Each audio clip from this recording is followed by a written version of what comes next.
tem algo gravíssimo que eu gostaria de comentar aqui com vocês hoje a respeito de um PLS. Para quem não sabe, PLS é Projeto de Lei do Senado. E que projeto de lei é esse? É o PLS 146/2007, que foi aprovado nesta quarta-feira, dia 7 de dezembro de 2016, pela Comissão de Constituição, Justiça e Cidadania, CCJ, de autoria do senador Magno Malta, do PR. A proposta original autoriza a eliminação, preste bem atenção nisso daí, a eliminação do original do documento após a digitalização certificada, ou seja, qualquer documento de fonte primária que existe hoje no Brasil será posteriormente destruído depois que esse documento for digitalizado, transformado em arquivo para computadores e etc. Isso daí é de uma gravidade extrema e que o professor Loriel Rocha, do Instituto Mucaraj de Brasilândia, já percebeu na mesma hora, depois que ele leu essa notícia no próprio site do Senado, que eu vou deixar aí no link para vocês na descrição, essa notícia, e que ele acabou fazendo uma análise suntuosa no Facebook, que eu gostaria de lê-la aqui para vocês agora, sobre o que ele falou a respeito sobre isso daí, porque há muitas, como eu posso falar, pegadinhas nesse projeto de lei do Senado que passa desapercebido pelas pessoas quando leem este projeto. E eu gostaria de falar aqui para vocês. Então, vamos lá. Abre aspas. Gravíssimo. O sacripanta do Magno Malta é o autor de um projeto de lei aprovado pelo Senado na calada da noite que permite a destruição de documentos originais, incluso manuscritos, depois de digitalizados. O Brasil, que já não tem história nem passado, não terá nada de agora em diante. Isso faz parte do projeto do PT de transferir todo o acervo do Arquivo Nacional para Brasília. E para transferir o acervo, eles já haviam dito que documentos serão eliminados. Denunciem, mandem e-mails para o Senado, incluso para o Biltre do Magno Malta. O termo técnico para essa operação comunista é mnemofobia. A destruição sistemática de toda a cultura e memória nacional. Vejam as palavras do relator do processo, José Maranhão, do PMDB.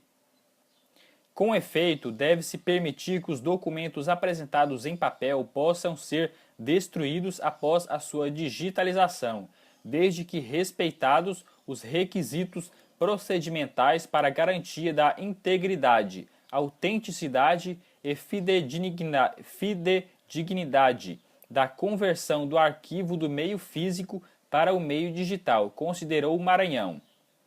E agora, fecha aspas, e agora ele fez uma análise fantástica sobre esse projeto de lei, que eu vou deixar aí também na descrição o link para você baixar e ler. E que ele fez essa análise aqui, que ele acabou postando no Facebook também. E ficou sensacional. Prestem bem atenção no que eu vou ler agora. Que ele escreveu, o professor Loriel Rocha. Ele colocou assim, abre aspas, o PLS 146/2007, de autoria do Batráquio do Magno Malta, tem pegadinhas linguísticas primorosas como todo documento produzido por comunistas acelerados e camaleônicos. A princípio, quem não sabe como comunistas procedem na hora de adulterar a linguagem, o leigo, ao ler o documento, pode tomá-lo por ótima iniciativa, como eu tinha explicado um pouco antes. Na prática, uma das operações funciona assim. Eles elegem uma palavra com um sentido fraco, ou que se abre a interpretações futuras e, mais à frente, alteram essa palavra fraca, substituindo-a por outra. Veja o caso abaixo do parágrafo 2, que, extraído PL 146/2007, conforme pode-se comprovar no link abaixo, que eu vou deixar aí na descrição, que abre para o documento a frase, abre aspas, os documentos de valor histórico não deverão ser eliminados. Fecham aspas. Leia abaixo a frase completa. Aí, parágrafo 2.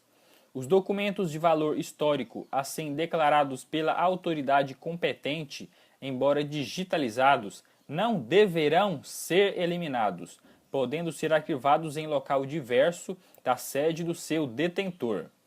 Vamos entender o problema. 1. O que acontece? Aonde está o problema? Na palavra deverão. Ora, o verbo dever é sinônimo de ter que, ter de, precisar, necessitar e carecer. Acontece que o tempo verbal está no futuro deverão. Assim, o que acontece? Em alguns tempos verbais, como no futuro, além do significado acima exposto, o verbo dever pode ser usado como verbo auxiliar modal, sendo seguido de uma forma no infinitivo, indicando uma obrigação, necessidade ou probabilidade, ou seja, aquilo que o leigo acha que é, não é.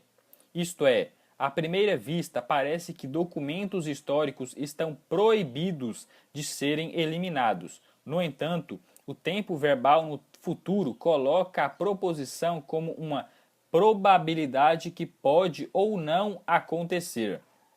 Assim, existe uma aparência de segurança, mas ela é só aparência. Concluindo, o documento pode sim ser destruído. O que temos aqui é pura manobra linguística cínica, descarada e criminosa.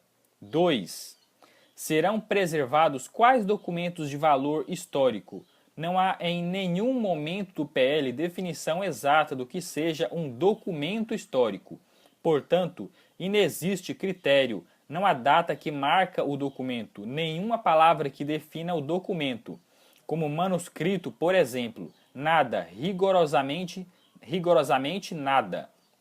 Como está o texto, qualquer coisa pode ser considerado ou não documento histórico. Assim, se esses comunistas decidirem que toda a documentação do governo do PT é histórica, ela será poupada do fogo. Se decidirem que toda documentação do regime militar não é histórica, vai para o fogo.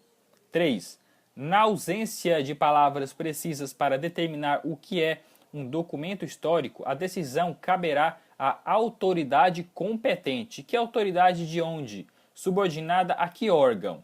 Cabe lembrar que, recentemente, no governo da terrorista Dilma Rousseff, uma ministra ou secretária, não me lembro o nome, queria vender todo o acervo histórico do MASP porque estava ocupando espaço. E só não o fez porque foi um escândalo. Esse exemplo ilustra o que é a decisão que caberá a uma autoridade. Vamos lembrar que já aconteceu 5 incêndios casuais em museus no Brasil, queimando tudo.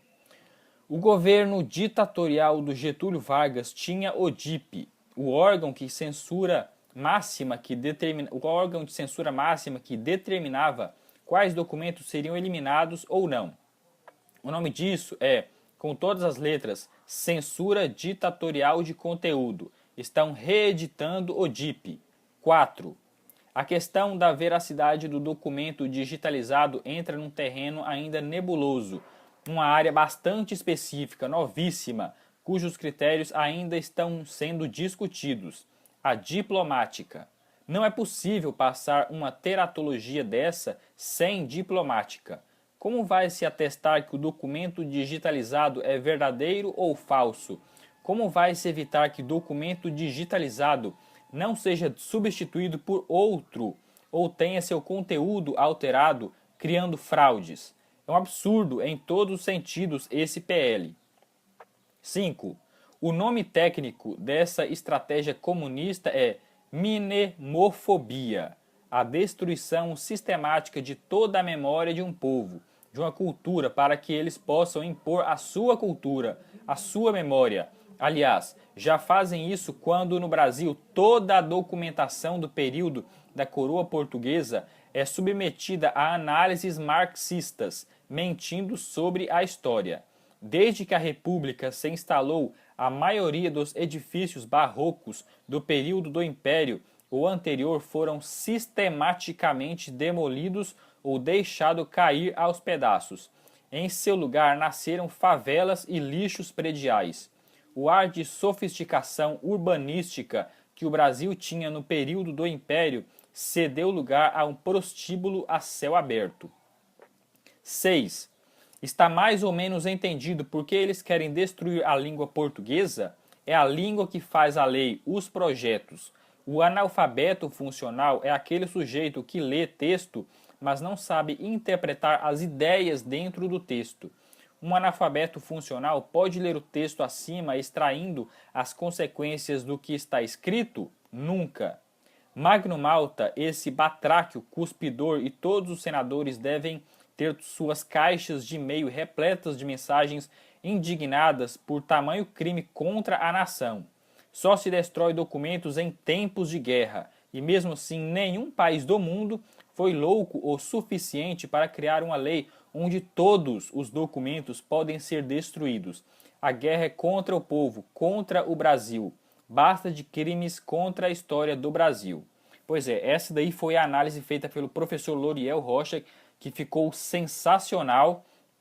E como se fala aqui no último parágrafo, é muito bom que as pessoas encham a caixa de e-mails desses senadores para que eles não possam votar isso daí em plenário, porque isso daí já foi votação lá no CCJ e já passou e agora vai para plenário.